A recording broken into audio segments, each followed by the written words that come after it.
Hello student, कैसे हैं आप लोग। उम्मीद है कि अच्छे होंगे।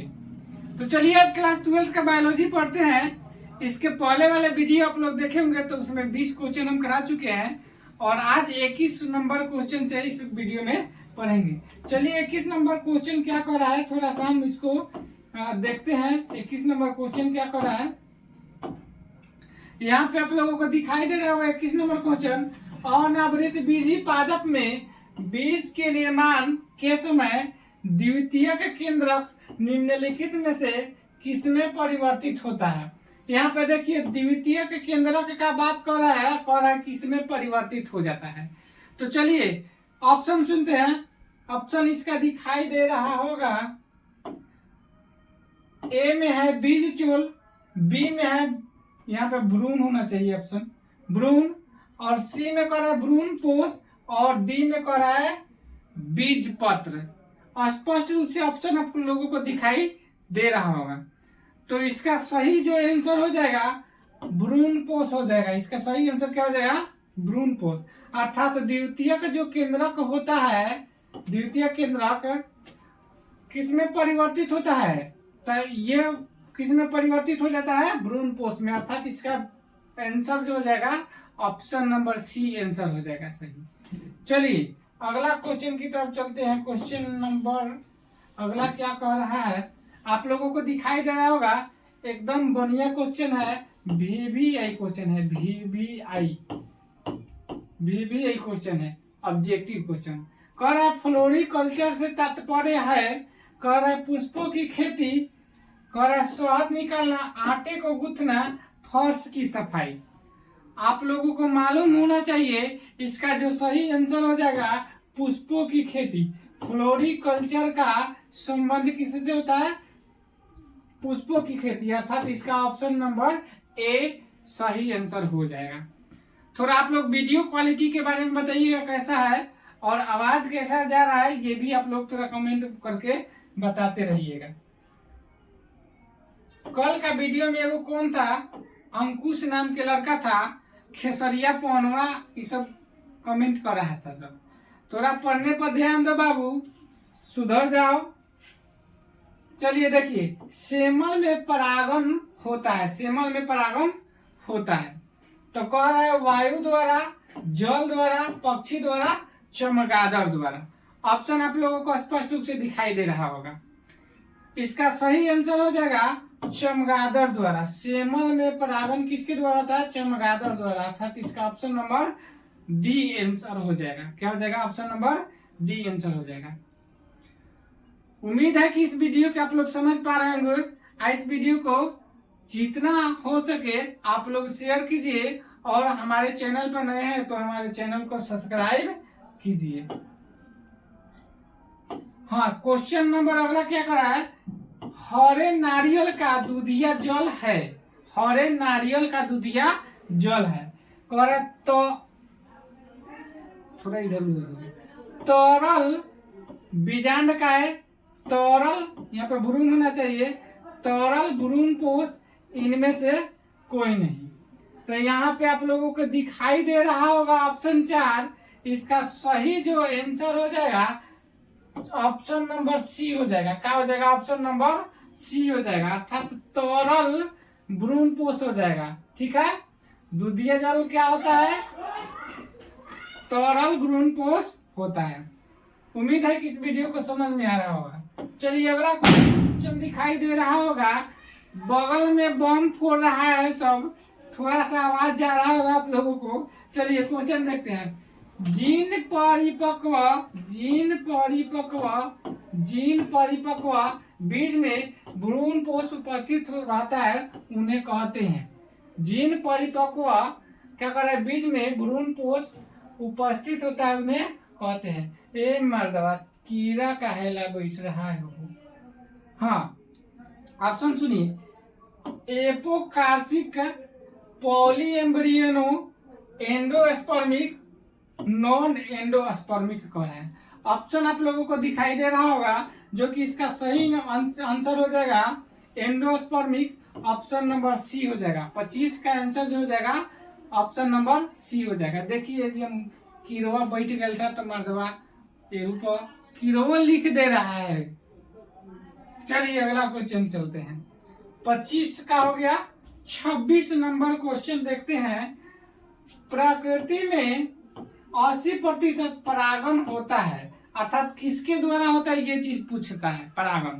तो पहले हम जानेंगे कि परागण होता क्या है। सबसे पहले ये चीज जानेंगे परागण होता क्या है।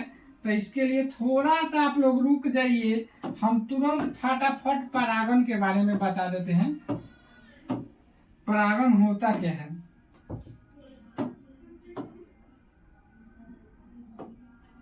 हाँ, यहाँ पे दिखाई दे रहा होगा, यहाँ पे आप लोगों को दिखाई दे रहा होगा, यहाँ पे दिखाई दे रहा होगा। इसको बोला जाता है, वो कलर कलर कलर चेंज करके इस पे सूट नहीं कर रहा है। चलिए यही कर देते हैं। इसको दिखाई दे रहा होगा, इसको हम लोग बोलते हैं पुमंग बोलते हैं। क्या बोलते हैं? पुमंग बोलते हैं। पता होना चाहिए पुमंग पुष्प का नर भाग होता है, पुष्प का नर भाग होता है। और ये चीज आप लोगों को जो दिखाई दे रहा है, यहाँ से यहाँ तक जो संरचना दिखाई दे रहा है, इसको हम लोग बोलते हैं जयांग बोलते हैं। क्या बोलते हैं? जयांग। जो कि पता होना चाहिए पुष्प का जयांग क्या होता है? मादा भाग होता है। क्या होता है? मादा भाग होता है। और पुमंग जो दिखाई दे रहा है, यहाँ से यहाँ तक संरचना दिखाई दे रहा है, इसको सबसे ऊपर वाला भाग जो होता है इसको बोलते हैं पराग पराग कोश कहते हैं। क्या कहते हैं? पराग कोश कहते हैं।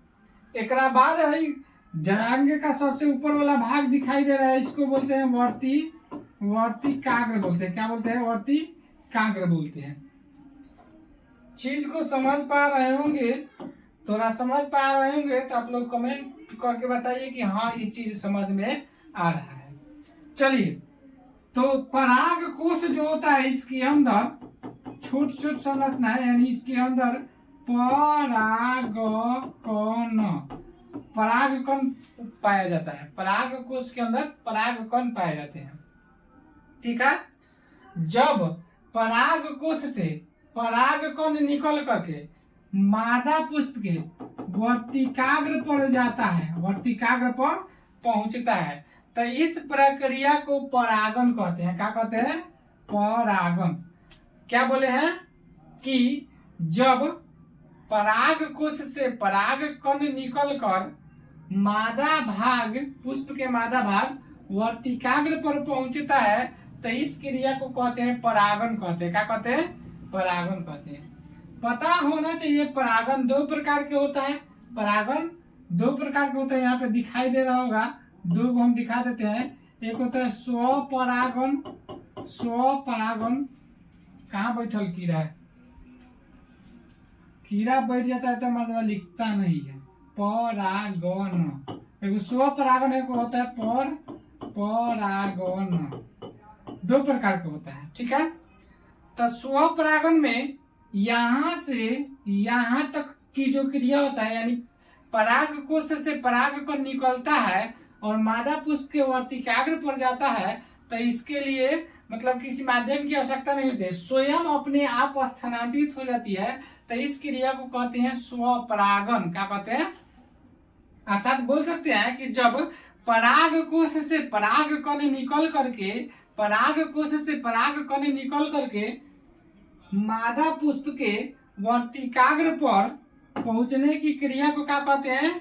स्वपरागण, यानी स्वयं चला जाएगा। तो आप पर परागण में वही कह रहा है कि किसी माध्यम की आवश्यकता होती है, अर्थात पराग कोश से परागकण निकलेगा और वर्तिकाग्र पर जाएगा, तो कोनो ना कोनो माध्यम की आवश्यकता होती है। क्या होती है? कोनो ना कोनो माध्यम की आवश्यकता होती है।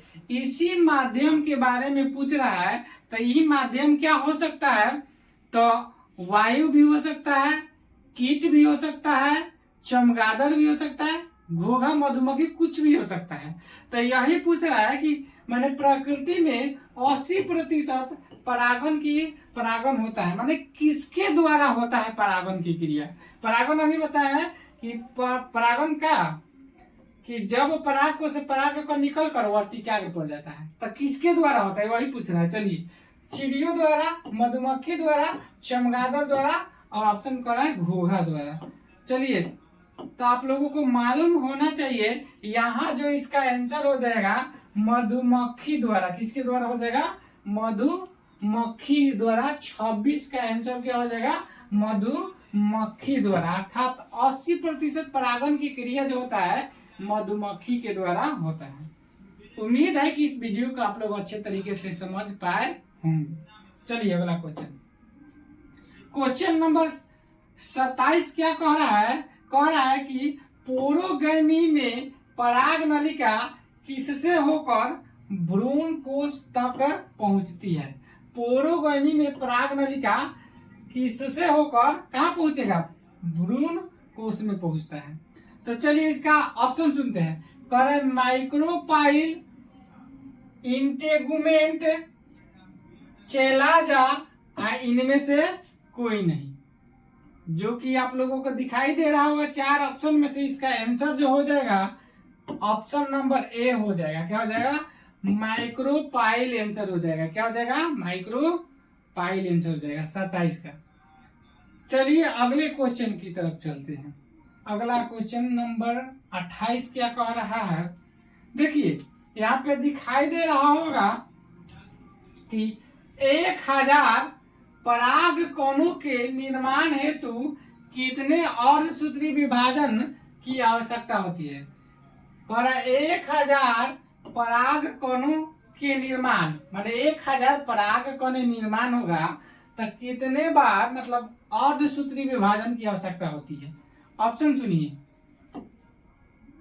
1000, 500, 250 और क्या कर रहा है 100। आपको मालूम होना चाहिए इसका सही आंसर क्या हो जाएगा? 250 हो जाएगा। अर्थात इसका जो हो जाएगा आंसर जो हो जाएगा ऑप्शन नंबर सी आंसर हो जाएगा। क्या हो जाएगा? ऑप्शन नंबर सी आंसर सही हो जाएगा। चलिए क्वेश्चन नंबर 29 की तरफ बढ़ते हैं। ये 29 नंबर क्वेश्चन, इसको भी बढ़िया से आप लोग याद कर लीजिए, कॉपी में लिख लीजिए, बढ़िया से छाप लीजिए। ये सब क्वेश्चन इंपॉर्टेंट क्वेश्चन हम आप लोगों को करा रहे हैं, जो बिहार बोर्ड की दृष्टि से बढ़िया बढ़िया क्वेश्चन है। चलिए एनाट्रोपस बीजांड का आकार होता है, एनाट्रोपस बीजांड का आकार होता है। कह रहा है वक्र, गोल, सीधा और क्या कर रहा है? उल्टा कर रहा है। तो इसका सही जो आंसर आप लोगों को दिखाई दे रहा होगा ऑप्शन नंबर डी हो जाएगा। अर्थात इसका उल्टा हो जाएगा। क्या हो जाएगा? उनसे आंसर क्या हो जाएगा?